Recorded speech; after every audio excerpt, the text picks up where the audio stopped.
Support for Back from Broken comes from the University of Colorado Anschutz Medical Campus, committed to creating endless possibilities for medical discoveries. Learn more at possibilities-endless.com.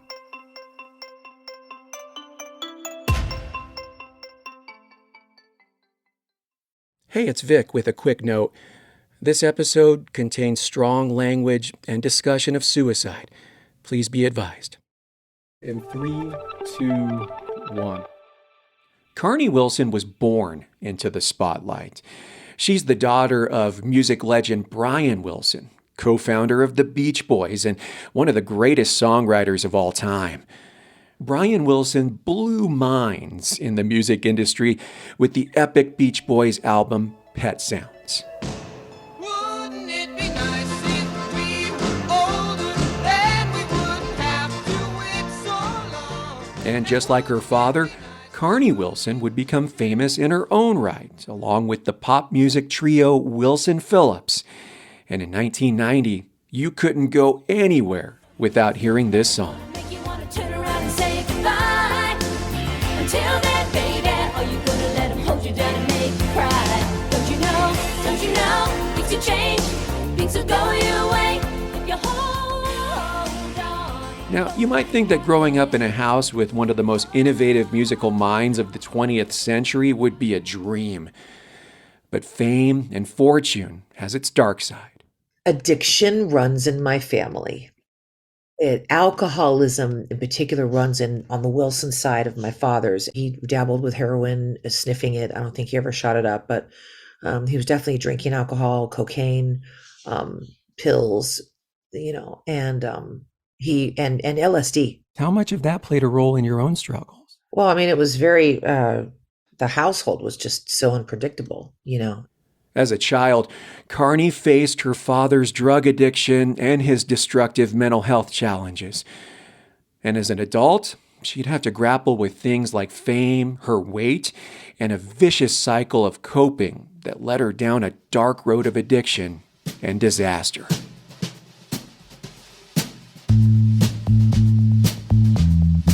I'm Vic Vela. I'm a journalist, a storyteller, and a recovering drug addict. And this is Season 4 of Back from Broken from Colorado Public Radio. Stories about the highest highs, the darkest moments, and what it takes to make a comeback.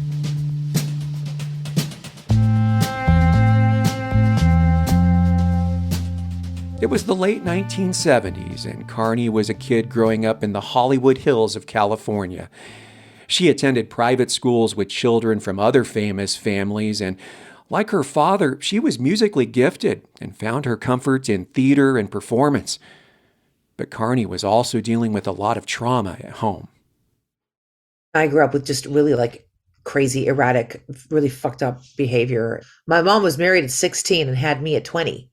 She was 20 years old and she had a baby. Then at 21 and a half, she had my sister, Wendy, and she was just like a baby. My mom tried very hard to sort of shield us, and then my dad was full on in his drug addiction right after I was born. There were times when I felt like I was a parent, real, the memories, as a kid, I get flashbacks of when my dad brought this drug addict woman in the house. Her name was Debbie. And they would lock themselves in the bedroom doing drugs. And my mother, who's the wife, he's fucking her, he's doing drugs with her. And I remember one day I stood outside the door and I knew that my dad was in the bedroom. And I just said, I said, get out here because I'm going to knock your tits off. Like I was ready to fight her, that I remember saying those words. So it was like this young girl, I was maybe 9 years old, 10. And knowing that my father was in the bedroom, we don't know what he's doing. He's crazy in there, and we couldn't get him out. And it's just that is a horrible thing for a child to go through. And, it's not that you look for a pity party here. It's reality of what I experienced. So no wonder I turned to sugar.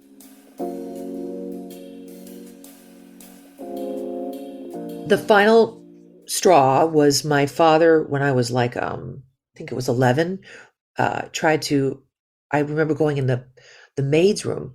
And I just vaguely remember being there. I don't remember this happening, but I remember me running out of the room. But apparently he tried to make me sniff some heroin powder, this yellow powder, sniff it.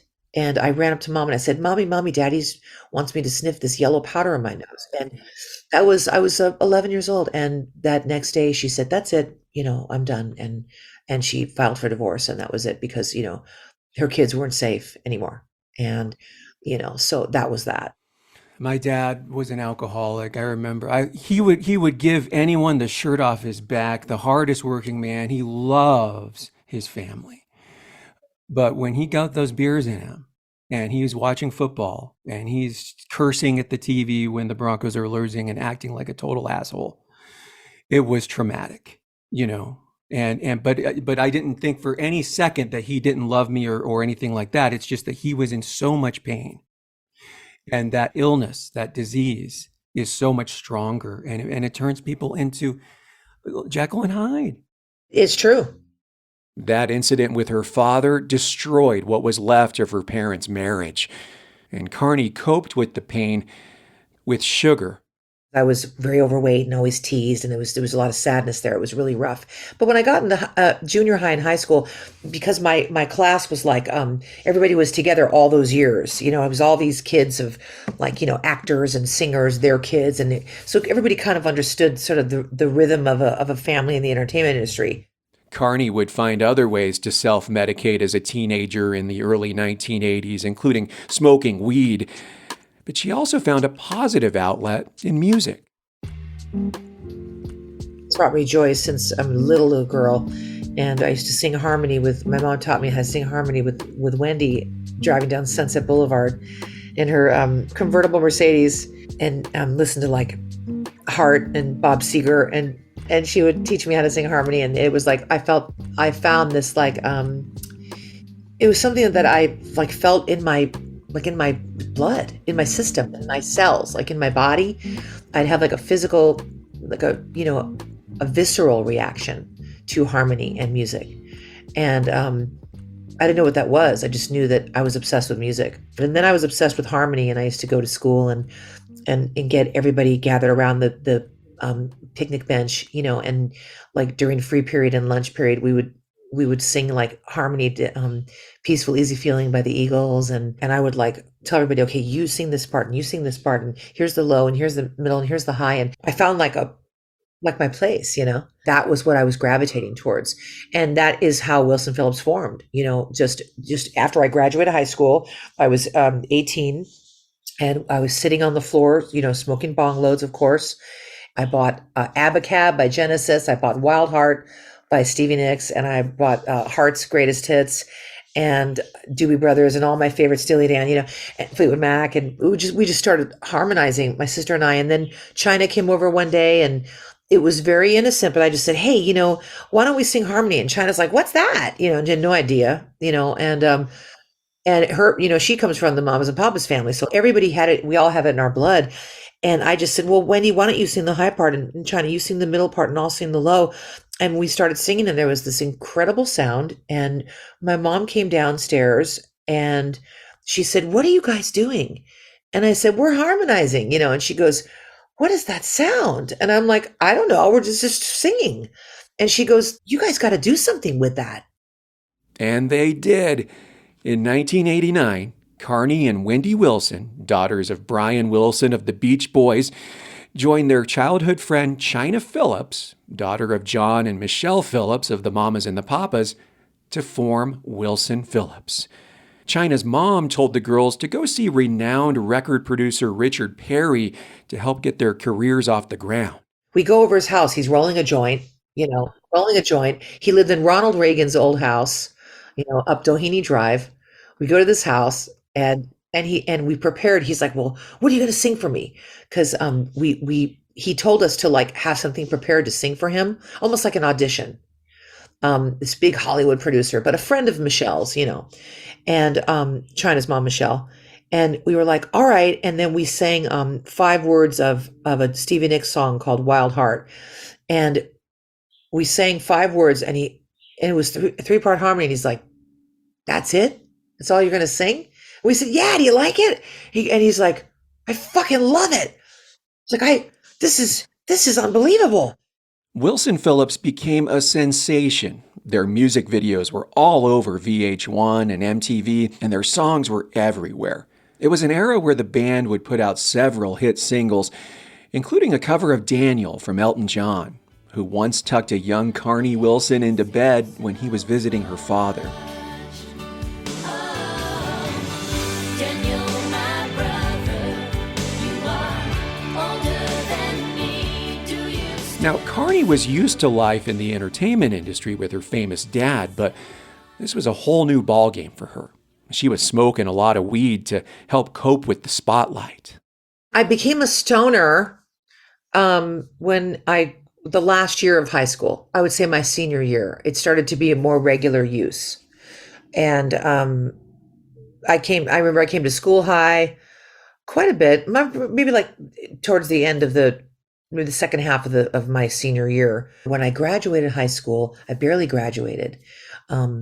I was right into the Wilson Phillips career, right into the music career. And I just delved into like the harmony, the singing, and then demos in the studio. I was on the road to professional career, but at the same time, I was on and off smoking pot because I couldn't be high all the time because I had work to do. And it was like this great opportunity. And I knew it back then. So, and I always tried to stop. I remember I think I was 19. I went to a Marijuana's Anonymous meeting. I would see people on Ventura Boulevard here in California smoking cigarettes. Like I'd drive by this place and I'd see the same group of people smoking cigarettes. And I'm like, who are they and what are they doing? Why are they standing out there? And I realized that was an AA meeting. And I went to a Marijuana's Anonymous meeting and I clearly wasn't ready, didn't understand it. No, just backed out and just left. And that was that. Carney was just 19 when fame rocked her world.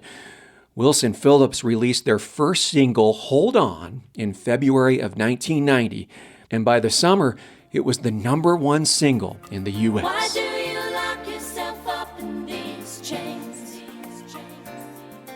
No one can change your life except for you. You had such a unique upbringing, obviously not just because of your famous father, but, how things got started with Wilson Phillips. What was your reaction when you found out that a song that you guys wrote together went #1 in the charts? It was fucking mind-blowing. It was 3 a.m. and the record company, president called and said, "You did it, baby! You're #1!" And I just burst into tears and screamed.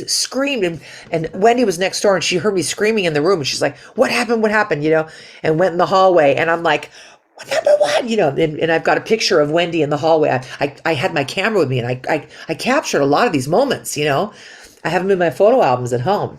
And it was just unbelievable. It was all a dream come true. But being #1 brought its own unique challenges around sustaining that success. There was a lot of pressure on Carney, and she found relief in her old friend, marijuana. I did battle with stopping and starting and stopping and starting. And it was such a thing like, okay, today, it's the insanity, same thing with alcohol. The insanity of today's the day I'm not going to smoke. Today's the day I'm not going to drink. And sometimes, staying clean for a little while, but always going back. And, the years would go by. I got into a relationship with a full-blown addict. We became engaged. This is my early 20s. We used together for years, and it became really ugly. A lot of just really shitty things, and that whole thing, you have a partner where you enable each other's addiction. I wasn't aware of that at the time. I just knew that I loved to smoke pot. I wanted to be a stoner. He was a stoner. We were a perfect match. And at the same time, the pressure from her record company was becoming more than Carney could handle. We had to create the music, and we were just nonstop working, and they never gave us a break. We were forced to go right into the second album, and we were growing up in real time with this record. So we had started therapy. We all started therapy and started dealing with our emotions. That second record that we made, called Shadows and Light, was all about our childhood and growing up and becoming young adults. And and partly some of the whirlwind that we experienced, but really more reflecting back. Time makes a mockery of all your dreams. This is a certainty. It was a very cathartic album, and the pressure of having to be successful like the first one hit us like a tidal wave, and it was very, very, very difficult. We started fighting because it was like, no,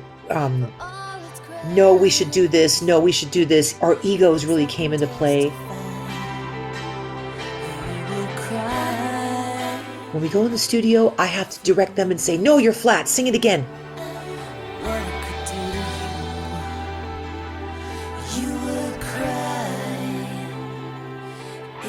I was controlling. I'm still controlling. Wendy and China and I had to go through certain life situations, like we got married, we had children. And we sort of reached this point where we realized there's something really missing now. I was in a major depression, and my fiance and I broke up at that time. So I was kind of like starting from scratch. In 1993, just a few years after forming, Wilson Phillips split up. Carney was devastated, confused, and frustrated. After a tough breakup with her ex-fiance, Carney started working in film and television and got married to her husband, Rob. But she was worried that her career was at a standstill. She was drowning in tax debt, and on top of everything else, Carney's weight became a major health crisis.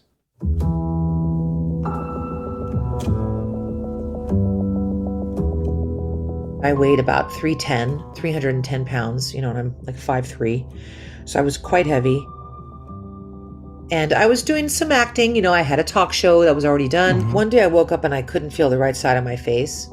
And my face was frozen, and I thought I was having a stroke. I was at a personal low and a health low. Bell's palsy is what I had, where the 7th cranial nerve gets swollen, freezes the muscles in your face, and it's like the same symptoms as a stroke, not the arm, but your face.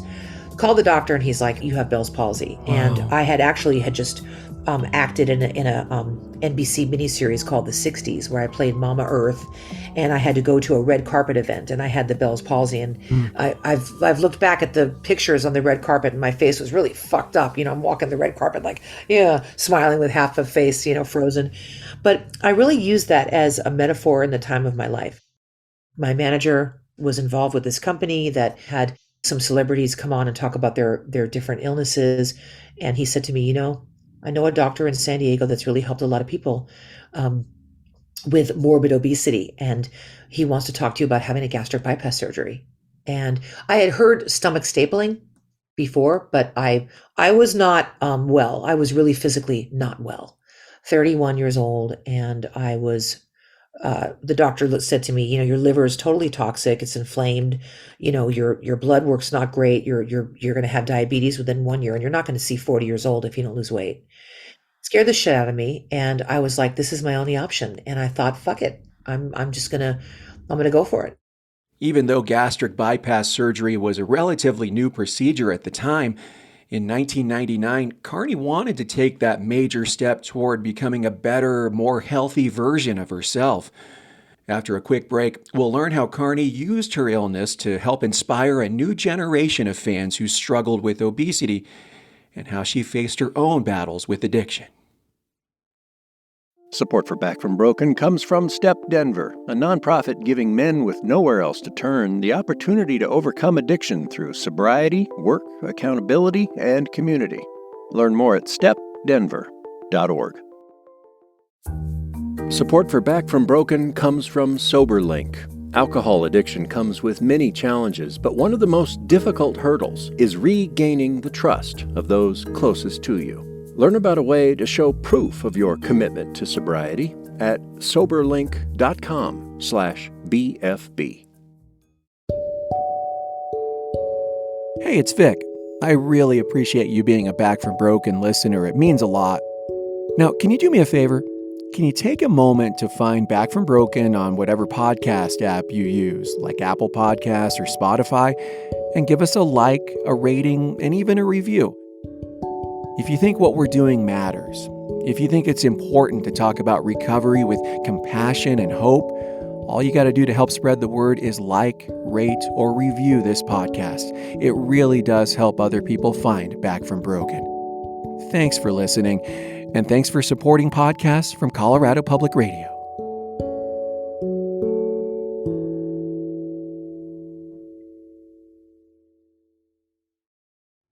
In 1999, Carney was facing a serious decision. To better her health and possibly save her life, she underwent a gastric bypass. Carney wanted her surgery televised as a way to inspire others who were struggling with their weight. I am morbidly obese. I'm so obese to the fact that I could die. For years, pop singer Carney Wilson waged a very public battle with her weight.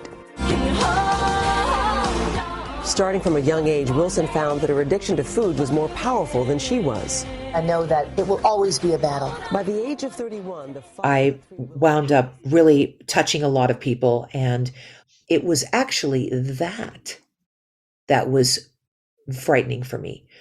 I could not handle it. My body was completely unfamiliar. I would cry on my new husband's chest. I would cry, I'm not myself. Who am I? Who am I? Who am I? I didn't know who I was. And because it was such a physical change, so drastic, so quickly, my mind could not catch up with my body. And that's when I started to drink alcohol. I discovered wine. I was never a wine drinker. And then I discovered vodka. And when I discovered vodka, all bets were off for me. What did that look like, Carney, your vodka drinking? It was every day more, starting earlier in the day. It was centering my activities around alcohol, going to lunch, drinking, going to concerts, drinking, cooking and baking dinner for my husband, drinking, getting drunk, lying, going out shopping with my girlfriends and drinking in the middle of the day. I found a great drinking buddy. She introduced me to the martini. Fuck her. Because of the gastric bypass, the alcohol goes through your system quicker. Wow, I didn't even think about that. Wow. Get drunk faster, goes straight to your liver, which is very dangerous. I had a surgery to remove excess skin from the weight loss. I had my boobs done. I was feeling really sexy, and I got prescription for some Valium. And when I, for the surgery, and when I found Valium, I was like, whoa, this is the best thing I've ever felt. Things got a little better for Carney after her transformative bypass surgery. She bought a home and was even asked to pose for Playboy magazine. But this period is when alcohol took over her life. By the grace of God, I say now I didn't die of alcohol poisoning earlier because I was drinking a lot of vodka every day. I remember the Osbournes reality show was on TV and I was like obsessed with it. Rob and I loved watching it. And I would go in commercial breaks and I would have a big mug, big tall glass of straight vodka. And I would go into the closet, I can smell it, I can taste it. I would go into my little closet and I would just chug this vodka during the commercial breaks of watching the Osbournes. And I'd come back more drunk and more drunk and more drunk. And I would just pass out. My husband, he saw everything progress and progress and progress. We started really fighting about it. And I started asking my husband and everybody around me, do you think I'm an alcoholic? Do you think I'm an alcoholic? I just wanted, it was like I wanted everybody to say to me, you are fucked up. You need help. Because I was semi-functioning. You know what I mean? It wasn't like I was laying in bed all day drinking and I wasn't going out of the house and I wasn't bathing. I was still doing occasional hosting on TV. I was, but it was this internal struggle where I could not stop. I was starting to this is when I hit my rock bottom with drinking, was right after Playboy, right after that. And Rob, my husband, was going to make an album of his own, and he left town. I was by myself, drinking every night. In the early 2000s, Carney's drinking and prescription drug use reached a critical point. She was alone and depressed. She was even hiding her drinking from her husband. on the phone with him, trying to stay sober and not sound drunk, and kind of like, don't worry, I'm doing this, I'm not drinking, but lying, and he knew it. I remember just with those days, I was waking up, apparently I was calling everybody from my closet. Apparently I liked drinking in the closet, even when there was nobody in the house. It was like a safe place. It was quiet. I had bruises all over my body and everything. And a couple of days before I got sober, I was driving down Coldwater Canyon, which is a canyon that takes you from like Beverly Hills into the valley in LA. And I was like, I could just turn my wheel and just drive off the cliff. You know what I mean? I was like, that'll make me stop. I could stop drinking then. I won't be alive. I won't have to worry about it. And I had a husband who loved me. I had careers. I had a beautiful home. I was empty as shit inside. And I remember waking up one day and looking outside the window. And it was in my master bedroom, and I was looking outside the window, and we had this beautiful property, and there was all these beautiful trees, big, beautiful trees of all different colors. And I just looked outside, and I was like, Jesus, I was like, God, help me. I just said, God, help me. I need you, God. And it was like, I was spiritual before I even knew what being spiritual meant. And I walked into the rooms of AA, and I've never left.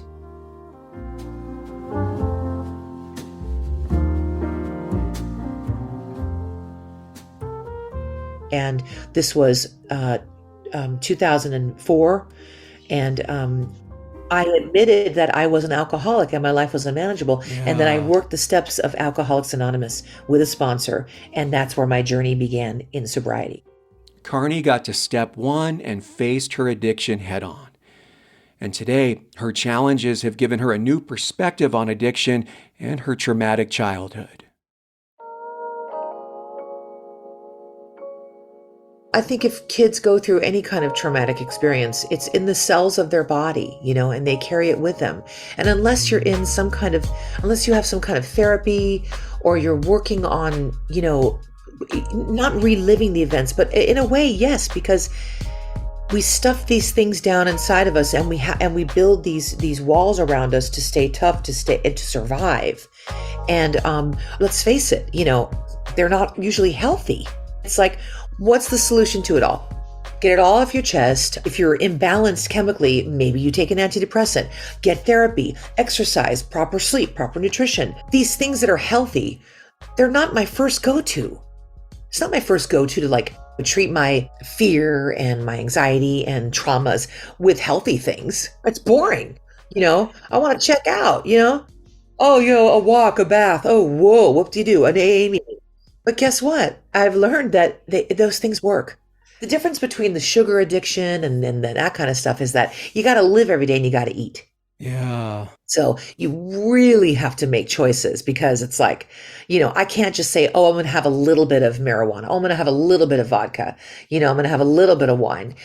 That's not an option. So, it's all or nothing. And with sugar, it was like, that was my first friend. And then alcohol and drugs became my absolute best friend ever later. I wound up almost suicidal over it. Nothing took away that need to use. And it just was so powerful and overcame everything. I wish I could have one drink and that would be it. It's just not the way we're wired. Yeah. It's amazing how something from 30 plus years ago is still relevant today.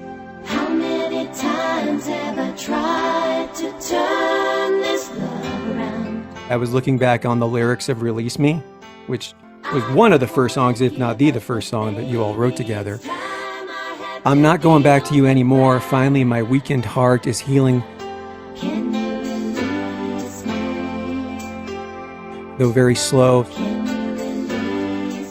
So stop coming around my door, because you're not going to find what you're looking for.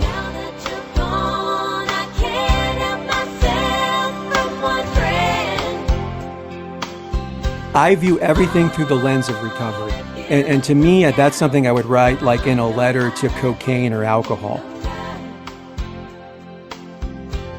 Jesus, I never thought of Release Me in that way. That's really amazing, because I kept thinking it's like love interest. But now that I look at it, it can be about that. drugs and alcohol, you know? Yeah, it's amazing. It's knocking on your door, but guess what? We've changed, you know? We've released that part of ourselves. That's amazing. You know, right now there may be a teenage kid listening to this, right? Who might be struggling with weight or body issues or drugs and alcohol. I guess, what would you say to them? This is where I don't want to cry. This is the part where I get very emotional. But what I say to my own daughter is that there is solution to everything we're feeling. There's a solution to depression or anxiety. There are tools, and life is worth living, and there are ways to find happiness. It's okay to be vulnerable. I've learned to right-size myself and stay in gratitude, because I think gratitude is the number one most important thing. It's the opposite of having a resentment, and resentments will take you out. Resentments will lead you to drink. Gratitude will keep you grounded and bring positive energy into your life. Carney hasn't drank since 2004 and continues to be grateful for the highs and lows of life and the miracles of recovery. Just a few days ago, you know, I'm doing a quick grocery shopping and I'm very anxious. I'm in some financial fear right now. And I was walking through the market, and like I do, where I know that anywhere I am, if I'm feeling, scared or nervous or anxious or wanting to use, I can stop and pray no matter where I am. Praying is really helpful for me. And at the market, I'm standing in front of the goddamn Tostitos, you know, and I'm like, God, please, grant me the serenity to accept the things I cannot change, the courage to change the things I can, my attitude, my fear, my outlook, and the wisdom to know the difference. And I said, angels, please give me a sign that everything's going to be okay. I'm not fucking shitting you. 2 minutes later, hold on. My came on. gosh. And God damn, and I just, That is unbelievable. so it's like, Yeah. what can I say, Turn around and say goodbye. Oh, wow. What a moment, Carney. Those things happen in recovery, and it's just amazing. And there's no way to explain it other than thank you, God. You hold on. But when we let go and let God, in this case, Yeah. beautiful things happen. Carney lives in LA with her husband and 2 daughters, and she still works her recovery program every single day.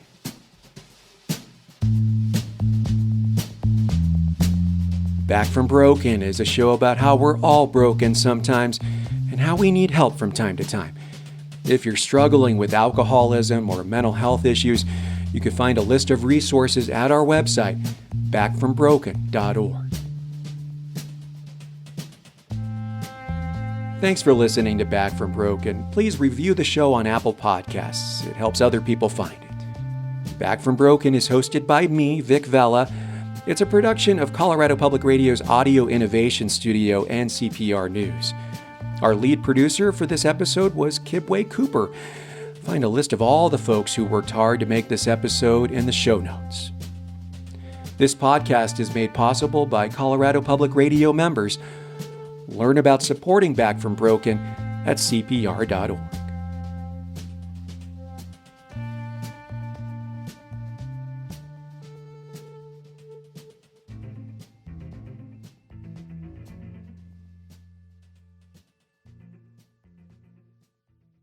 Support for Back from Broken comes from Step Denver, a nonprofit giving men with nowhere else to turn the opportunity to overcome addiction through sobriety, work, accountability, and community. Learn more at stepdenver.org.